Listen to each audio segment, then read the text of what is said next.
Hey Mixers, welcome to another NFL player props video. We're going to go over the Thanksgiving games on Thursday, so just the 3 games. I will try to do a video for the Friday game, and then of course we'll have a video for the Sunday games.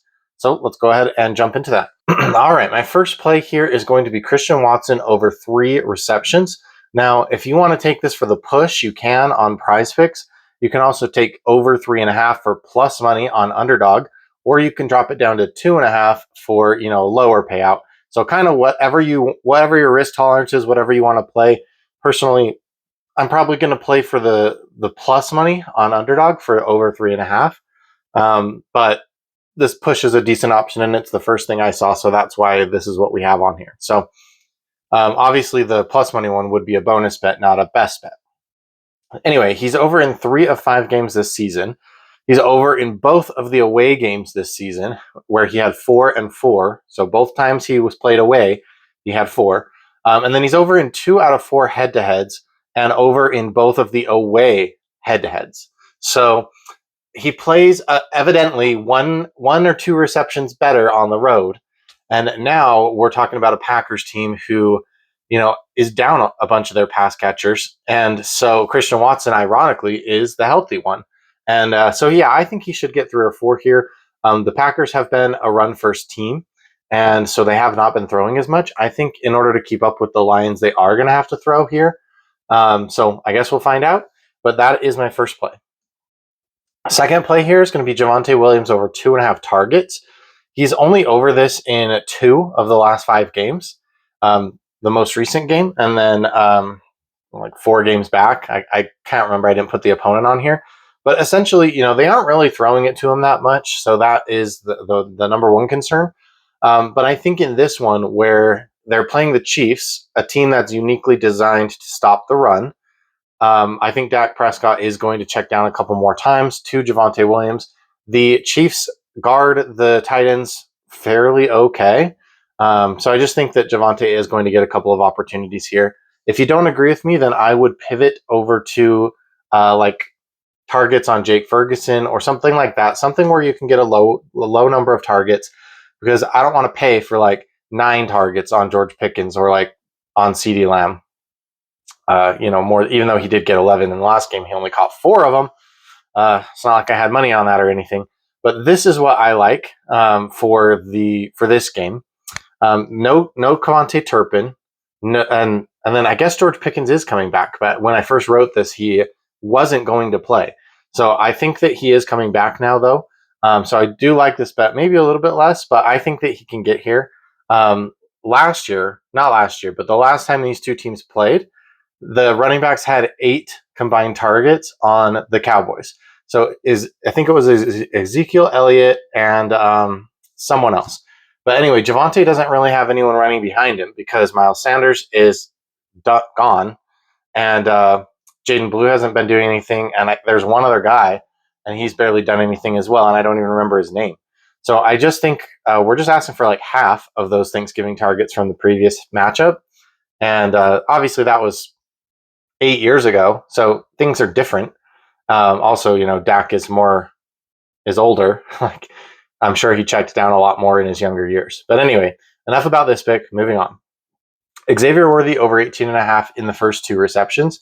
He's over in 3 of the last 5. He hooked in 1, 17, so pretty close. So his ADOT this year is 13.1, and so 2 catches would put us at an average of 26. So I think 2 catches for 20 or 2 catches for 22 isn't asking a whole lot here for Xavier Worthy. And I was hoping that he would become more of just a deep ball threat, but he doesn't seem to be taking over that role. He is still getting a couple passes every game, and they are a little bit deeper, but he's not that deep ball threat that I was hoping he would come in. As soon as Rashee Rice came back, I was assuming Xavier Worthy would bump out Tyquan Thornton, and that just hasn't seemed to happen. But maybe it will as the season continues to carry on. All right, I found this one on Prize Picks. Jamar Chase and Derrick Henry combined for over 1.5 touchdowns. I love this one because Derrick Henry could just get 2 touchdowns on his own. Jamar Chase could get 2 touchdowns on his own.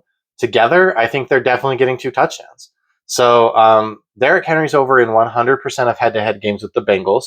and 50% on the season this year. A little bit better at home, which they are playing at home.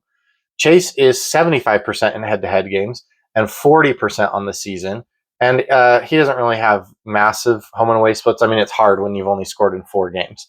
But yeah, if you go back to the head-to-heads, basically these two combined would have cleared this line in 75% of games, 3 out of the 4 games. This first game being the only one that they wouldn't have cleared it in together. And then Derrick Henry didn't play in one of the games. So, yeah. So that's what I like. Brandon McManus is a bonus bet for us, over 1.5 field goals made. This is plus money. I found this on Underdog, and I think you can get a plus money on Prize Picks too. So evidently, someone smart doesn't think that there's going to be 2 field goals made for the Packers, and maybe they're right here. But if you just look, Brandon McManus is over in 6 out of 8 games, over in 2 of 3 head-to-heads. But he wasn't over in the away game. So these were home games, the 2 and the 2, and then the 1 where he missed was an away game. So that stat doesn't really support this, but he has been kicking quite a few field goals. And so, yeah, I just like him to continue that.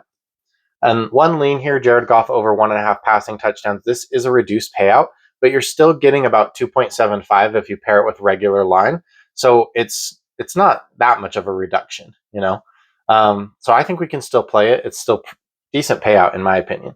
So in head-to-head matchups, Goff has cleared this line in the home games and only had 1 passing touchdown in the road games, which is interesting. So that's his first graph. He had 2 and 3 in the home games, and then 1, 1, and 1 in the away games, 2 of which were in September. So maybe the Lions just don't have a good matchup with the Packers in September for some reason. And then the second graph is the home games against all teams. He only missed this line 1 time, and that was against the Buccaneers. So I do expect Jared Goff to have 2 passing touchdowns in this one. I do think both teams are going to try to run the ball. Obviously, that could lead to some rushing touchdowns for Jahmyr Gibbs and maybe Josh Jacobs. I can't believe I couldn't think of his name. Sorry, I just woke up. But I think there's plenty of touchdown space for 2 passing touchdowns for Goff. I think Jordan Love could probably get 2 as well, but we're betting on field goals for that team, so I don't really want to go in on that. All right, so here are the 1 lean, 1 bonus bet, and then here are the 4 best bets that I have for you. So if you know how this works, if you want to get in for the cash prize giveaway, make sure you subscribe, like the channel, and choose 2 out of these 4 best bets that you think are going to hit. If they do, you'll be in for that cash prize giveaway. All right, thanks, guys.